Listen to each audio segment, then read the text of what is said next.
என்னை மறுக்கிறீரா, என்னை விரட்டுகிறீரா? அதுவும் சாதாரணமான நாட்கள் அல்ல. 10 நாட்கள் துரத்தினார்கள் ஒரு நபியை ஊரை விட்டு. கல்லால் எறிந்தார்கள். சிறுவர்களை வைத்து மஜ்னூன், பைத்தியக்காரர், சூனியக்காரர் என்று சபிக்க வைத்தார்கள். சிறு குழந்தைகள் கற்களை எறிந்தது. ரத்தம் வடிந்தோடுகிறது. 10வது நாளில் அல்லாஹ்வுடைய தூதர் வெளியேற வேண்டிய கட்டாயம். வெளியேறுகிறார்கள். ரத்தம் சொட்ட சொட்ட சொட்ட காலுறை கலட்ட முடியாமல் ரத்தத்தால் இறுக்கப்பட்டிருக்கிறது. முஹம்மது ரசூல் தலைவர்தான். ஆனால் சொகுசான வாழ்வில், சுகமான வாழ்வில் தன்னுடைய சமூகத்தை போர்க்களத்தில் நிறுத்திவிட்டு தன்னுடைய சமூகம் சிரமப்படுவதை பார்த்துவிட்டு தான் நிம்மதியை சுவைத்த தலைவர் கிடையாது முஹம்மது ரசூலுல்லாஹ். அறியட்டும் இந்த சமூகம்.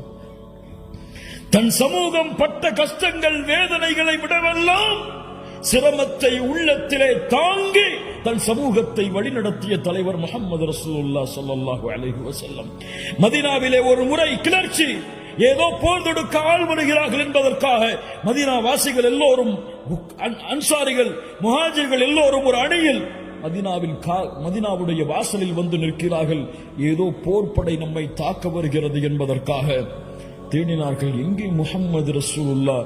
வேகமாக ஒருவர் குதிரையில் பயணித்து வந்தார். தோழர்களை, எந்த கவலையும் இல்லை, எந்த படையும் எம்மை நோக்கி போர் தொடுக்க வரவில்லை, அமைதியான முறையில் வீட்டிற்கு திரும்புங்கள் என்று ஒரு தலைவர் வழிகாட்டினார் ஒரு சமூகத்தை.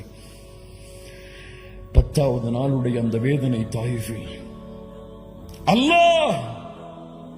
அல்லாஹ் கோபமடைகிறான். ஜிப்ரீலை அனுப்புகிறான். முஹம்மது ரசூலுல்லாஹ் அவர்களே, இதோ மலையுடைய மலக்குகளை அல்லாஹ் அனுப்பி இருக்கிறான். மலையுடைய மலக்குகள் சலாம் சொல்லுகிறார்கள். அல்லாஹ் எங்களை அனுப்பி இருக்கிறான். முஹம்மது ரசூல் ஸல்லல்லாஹு அலைஹி வஸல்லம் அவர்களே, இந்த தாயிஃபுடைய வாசிகளை 2 மலை குன்றுகளுக்கு இடையே வைத்து அழிக்க வேண்டுமா? சொல்லுங்கள், நாங்கள் அந்த கட்டளையை செயல்படுத்துகிறோம். அல்லாஹ் அக்பர். நினைத்தால் ஒரு வார்த்தை தான், மலக்குகள் அந்த தாயிஃபில் உள்ள எல்லா மக்களையும் மலைகளோடு மலைகளாக நசுக்கி அழித்திருப்பார்கள். வமா அர்சல்னாக இல்லா ரஹ்மத்தல் லில் ஆலமீன். அகில உலகத்திற்கும் அனுப்பப்பட்ட அந்த அருள் புரிந்திய அந்த மனிதர் பதில் சொன்னார்.